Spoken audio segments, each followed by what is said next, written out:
मन में सोचती हैं कि मैं कल से मंदिर जाना चालू करूंगा। कई बच्चे ऐसे बैठे हैं जो रोज सोचते हैं कि मैं कल से मंदिर जाना चालू करूंगा। कई बेटियां ऐसी बैठी हैं जो ये सोचती हैं कि मैं कल से मंदिर जाना प्रारंभ करूंगा। कई भाई मेरे जीजा होने ऐसे बैठे हैं जो ये विचार करते हैं कि मैं कल से मंदिर जाना प्रारंभ करूंगा, पर वो कल के चक्कर में उनका कल कभी नहीं आता। कल कुछ काम आ गया, परसों के दिन जाऊंगा, परसों कोई काम आ गया, नरसों के दिन जाऊंगा, नरसों कोई काम आ गया, परसों के दिन जाऊंगा। ये विचार करते करते समय निकल गया।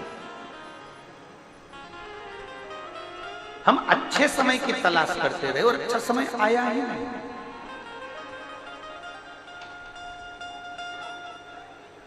जब अच्छा समय नहीं आ रहा ना तो उस समय को अच्छा बनाने का प्रयास करो। जिस दिन तुम ठान लोगे आज मुझे मेहनत करना है, जिस दिन तुम ठान लोगे कि आज मुझे कर्म अच्छा करना है, जिस दिन तुमने ठान लिया कि आज मेरे लिए सबसे अच्छा दिन है, भले पंचांग मत देखो कि मुहूर्त है कि नहीं, तुम तो अपने मन में ठान लो कि आज मेरे लिए सबसे अच्छा दिन है।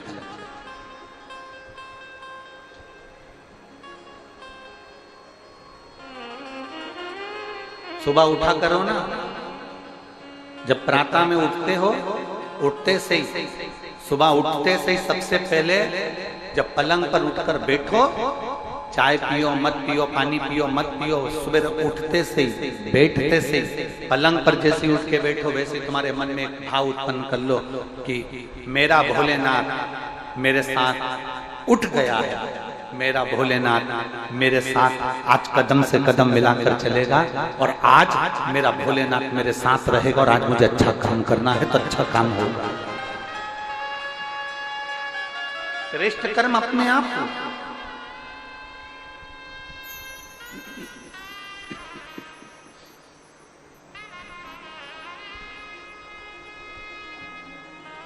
अपने भीतर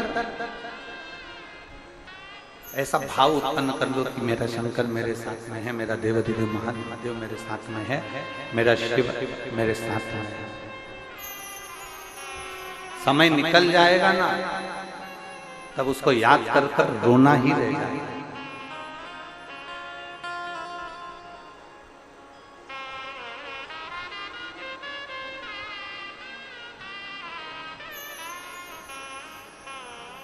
जब समय निकल जाएगा तब उसको याद कर कर केवल रोना रहेगा, केवल रोना।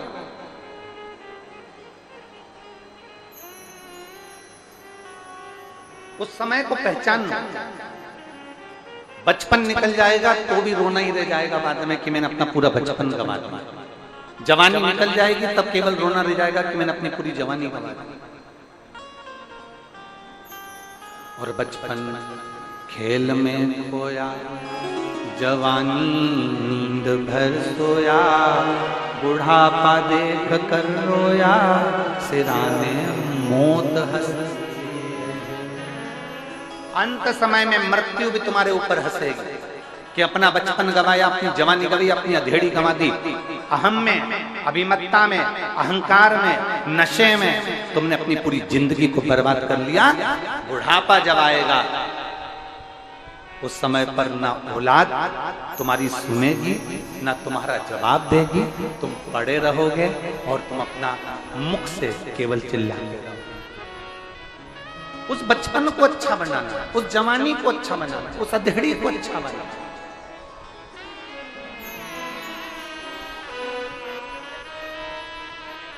अभी हमने कल कथा में कहा था सबसे पहली रोटी किसकी बनती है? जम जम के बोलो जरा, जम के। गाय की। सबसे पहले गाय के मुंह में जाती है क्या? नहीं जाती, आखिरी में जाती है। 2 बजे, 3 बजे, 4 बजे, 12 बजे, 5 बजे, 6 बजे तब गाय के मुंह में गई। अगर रोटी ताजी थी और गाय को दे देते तो कुछ बिगड़ जाता क्या? रोटी ताजी थी तब नहीं दी, रोटी जब कड़ली हो गई, चींटी पड़ गई, झिंगुर पड़ गया, पानी में गल गई, बेकार हो गई, सब्जी का टुकड़ा रखा रखा उसमें कीड़े पड़ गए, तब जाकर रोटी तुमने गाय को दी। ताजी होती भगवान को दे देते। उसी तरह बचपन हमारा ताजा है, हमें अच्छे कर्म में लगाना चाहिए। जवानी हमारी ताजी है, हमें अच्छे कर्म में लगाना चाहिए। अधेड़ी हमारी ताजी है, हमें अच्छे कर्म में लगाना चाहिए। हमने भगवान को क्या दिया? अपना बुढ़ापा। अब हाथ पैर कांपने लगे, शरीर धूजने लगा, तब अपने बेटों से कहा मुझे कुरुत छोड़िया रे। बेटों ने पूछा कुरुत काहे के लिए जाना है? वहां पर कथा हो रही है शिव पुराण की, सीहोर वाला महाराज आया है, मेरे को कथा सुनना है बेटा, मुझे कुरुत छोड़िया। अब आज के बच्चे एक कुत्ते को घुमाना पसंद करते हैं, पर बुढ़ा बुढ़ी को घुमाना पसंद नहीं करते। कौन लेकर आएगा तुमको? आज कम से कम इस पूरे प्रांगण में, इस पूरी कथा के मंडप में आप अंदाजा लगा कर बैठिए,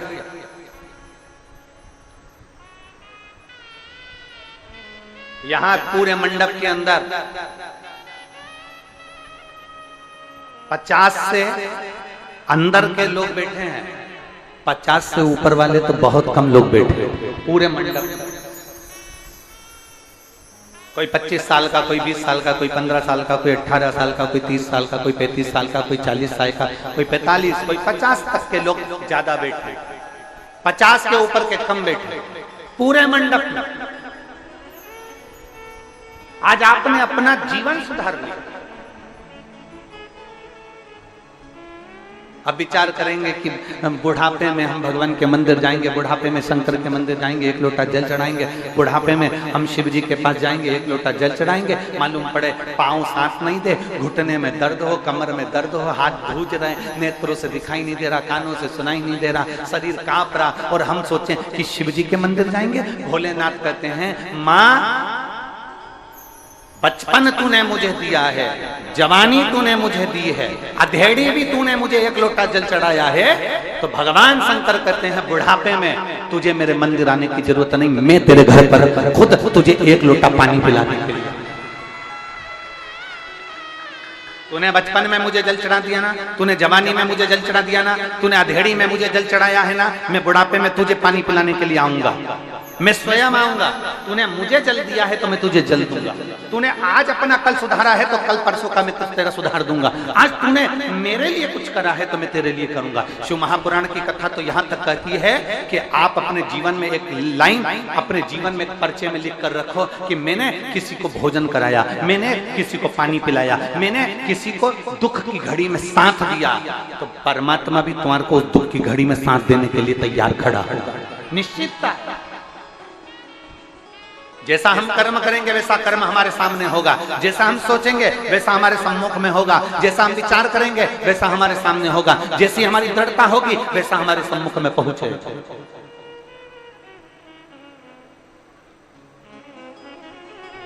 और आपने बचपन परमात्मा को दिया, अपने जवानी परमात्मा को दी, अपने अधेड़ी परमात्मा को दी, तो वो भी तो आपके बुढ़ापे को सुधारने के लिए आपके सम्मुख में आए, वो भी तो पहुंचेगा। और अंत समय प्रभु आना पड़े। देखो जिसको आता है वो जरा अपनी आवाज में बोला करो। भगवान ने कंठ दिया है ना, वाणी दी है ना, जिह्वा दी है ना, गलत तो नहीं बोल रहे हो ना, गाली तो नहीं दे रहे हो ना किसी को, तो साथ में बोला करो अंत समय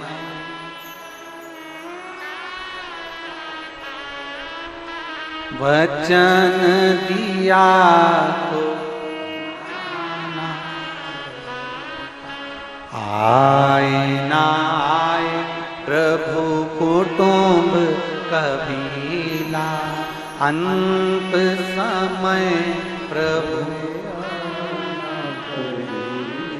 और वचन दिया तो निभाना पड़ेगा, अंत समय प्रभु आना पड़ेगा, वचन दिया तो निभाना पड़ेगा। अंत समय में परमात्मा मैंने बचपन में तुम्हें जल चढ़ाया, मैंने जवानी में तुम्हें जल चढ़ाया, मैंने अधेड़ी में तुम्हें जल चढ़ाया, तो मेरा भगवान, मेरा देव महादेव, मेरा शिव, मेरा शंकर, मेरा ओघड़ी, मेरा शंभु मेरे बचपन को, मेरी जवानी को, मेरी अधेड़ी को संवारने के लिए मेरे बुढ़ापे में जरूर आएगा, जरूर आएगा। एक कथा है,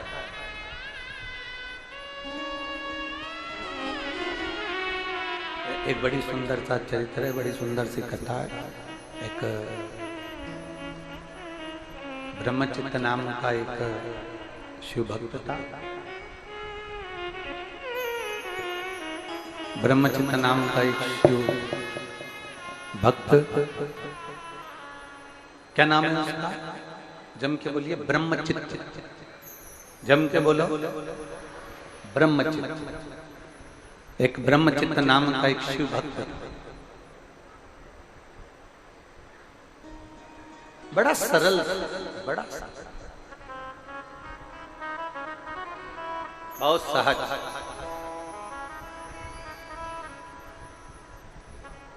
और जितने शंकर के भक्त होते हैं, जितने शिव के भक्त होते हैं, वो सरल और सहज ही होते हैं, बहुत सरल, बड़ी सहज। उनको समझना थोड़ा सा कठिन होता है, पर शिव भक्त सरल बहुत होता है, बहुत सरल,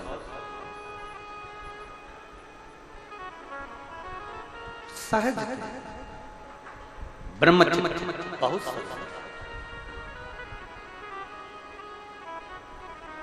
शंकर जी के मंदिर, भगवान देव महादेव का जो मंदिर था, उस मंदिर में जो शिवालय था, शंकर जी का शिवलिंग रखा था।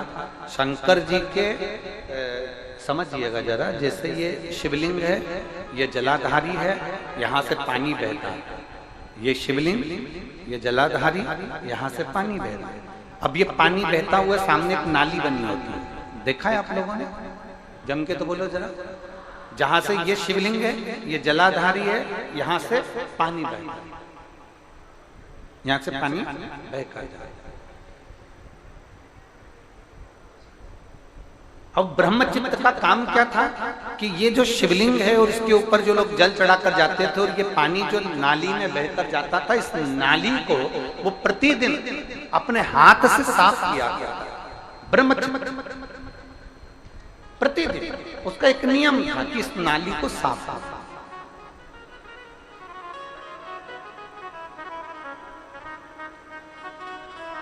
कभी कभी एक प्रयास किया करिए, कभी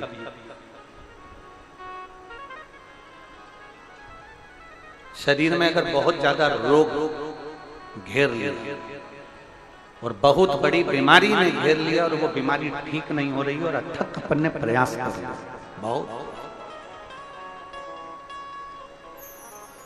कभी कभी कभी प्रयास करिएगा कि अथक बहुत। एक पत्र है, उस पत्र में उसने लिखा है,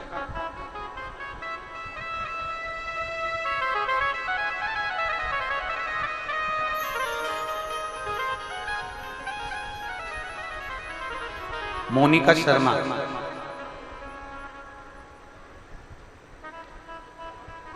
मोनिका शर्मा दिल्ली से आई है। मोनिका शर्मा दिल्ली से हैं, कहीं बैठी हो तो हाथ हिला सकती हैं। मोनिका शर्मा दिल्ली से, आप ही श्री शिवाय नमस्ते में आ जाओ, एक बेलपत्र ले आना, आ जाओ। मैं मोनिका शर्मा दिल्ली से हूँ, मैं बाबा को धन्यवाद देने के लिए आई हूँ गुरुदेव। 2022 में मेरे छोटे बेटे समर का अचानक से पूरा शरीर फूलता चला गया, उसके पूरे शरीर पर सूजन आ गई। समर आया है क्या साथ में? आ जाओ, आओ।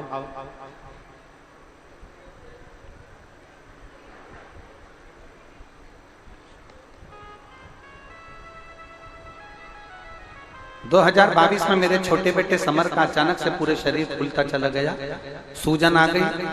हम काफी घबरा गए और हम कभी कथा नहीं सुने थे, ना आपका कोई उपाय किए थे, ना आपको जानते थे।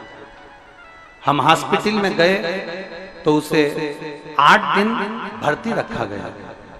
फिर रिपोर्ट में पता चला कि उसकी किडनी में प्रॉब्लम हो गई है और डॉक्टर ने कहा इसकी प्रॉब्लम रहेगी ही, क्योंकि इसकी किडनी खराब हो गई। अब जब किडनी खराब हो गई, पूरे शरीर पर सूजन आ गई, पूरा शरीर फूल गया। 8 दिन तक डॉक्टर ने किडनी को लेवल में लाने का प्रयास किया, पर वो किडनी लेवल में नहीं आई। उसकी किडनी खराब हो गई। डॉक्टर ने कहा इसकी किडनी काम नहीं करती। तब मेरी बहन ने बोला कि जीजी शिवजी पर जल चढ़ा, इसका इलाज हॉस्पिटल में चलने दे और तू शंकर जी को जल चढ़ाना प्रारंभ कर। हमने शंकर भगवान को जल चढ़ाना प्रारंभ करा। एक बेलपत्र लेकर उसके पलंग के पास में रखा, शंकर को जल चढ़ाती और वो जल चढ़ाया हुआ इसको लाकर देते। गुरुदेव, इसका इलाज हॉस्पिटल में चलता गया, समय बीतता गया। धीरे धीरे धीरे धीरे करते करते पूरा महीना निकलने वाला था। तब हम इसको शंकर पर चढ़ा हुआ जल देते। आपने एक उपाय बताया था, वो उपाय किया और भगवान शंकर का नाम लेकर बाबा से कह दिया, बाबा अब इस बच्चे को तुझे संभालना है। मैं बाबा को धन्यवाद देने के लिए आई हूँ। 1 महीने के बाद जब वापिस उसकी किडनी की रिपोर्ट देखने का प्रारंभ चालू हुआ और उसके ऊपर वापिस जांचें प्रारंभ हुई, तो पता चला कि उसकी किडनी ने काम करना प्रारंभ कर दिया और उसको आराम लगना प्रारंभ हो गया। पर गुरुदेव, मेरा बेटा तो मेरे बाबा ने मुझे ठीक कर दिया। मेरे बेटे की चिंता में, टेंशन में इतनी मैं बीमार हो गई कि मुझे बहुत ज्यादा बीमारी हो गई और मुझे इतना बीमारी हो गई कि मैं टीबी की बीमारी से ग्रसित हो गई। अब मैं करूं तो करूं क्या? मैंने अपने बेटे के लिए जल चढ़ाया, बेटे को ठीक करा। अब मेरा बेटा मेरी हालत देखकर शंकर के मंदिर में जल चढ़ाकर मुझे लाकर देता और आज मैं बाबा की कृपा से ठीक हूं। ये मेरे बाबा की कृपा है। लाइन अच्छी लिखी है आप और हम सब गुनगुनाते हैं। बाबा मैं तेरी पत्नी, शंभो मैं तेरी पत्नी, हवा बिच उड़ती जावागी। बाबा डोर हथो छड़ी ना मैं कटी जावागी।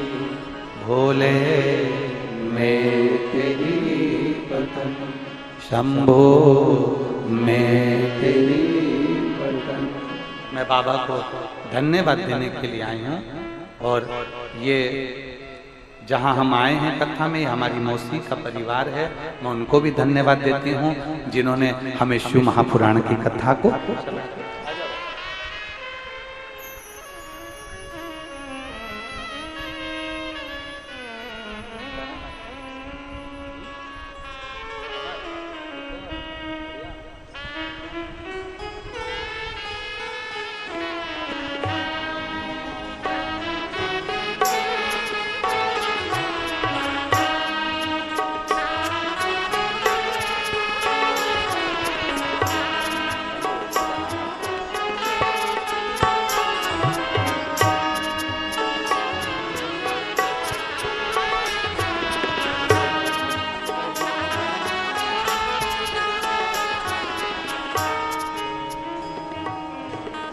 शिव तत्व की प्राप्ति, शंभु की प्राप्ति। और यदि आपका भरोसा, आपका विश्वास, आपकी दृढ़ता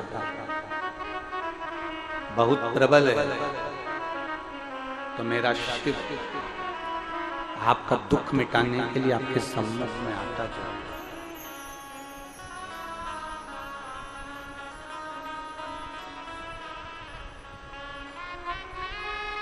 और अगर भरोसा है, विश्वास है,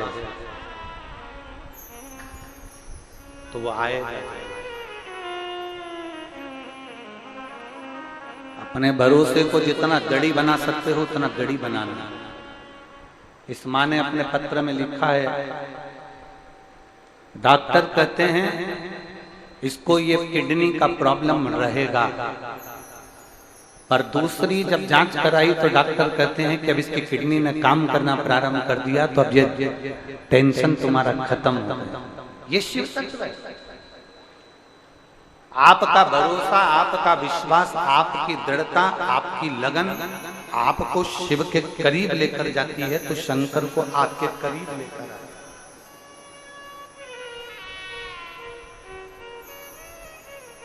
शिव को अपने नजदीक लाए शंकर। और मेरी जीजियों, मेरे जीजाओं, मेरी बेटियों, बेटाओं, मेरी माताओं, मेरे भाई, आप सबसे एक निवेदन जरूर करेंगे। आगी के पास में जाओगे तो गर्मी लगेगी कि नहीं लगेगी? बोलो, जम के बोलो जरा, लगेगी। अग्नि के पास में जाओगे तो अग्नि की लपट, अग्नि की आंच, अग्नि की गर्मी हमको लगती है, हमें महसूस होती है। बर्फ के करीब में जाओगे, बर्फ के पास में जाओगे, बर्फीले स्थान पर जाओगे तो ठंड लगेगी कि नहीं लगेगी? बोलो बोलो, जम के बोलो, लगेगी। जैसे अग्नि के पास गए तो अग्नि की तपन मिलती है, बर्फ के पास में गए तो बर्फ की ठंडक मिलती है। उसी तरह शंकर के पास में जाओगे तो दुख कटेगा, ये निश्चित है। वो अपनी बल, अपनी एनर्जी, अपना बल, अपना विश्वास, अपनी दृढ़ता वो प्रदान करता ही है।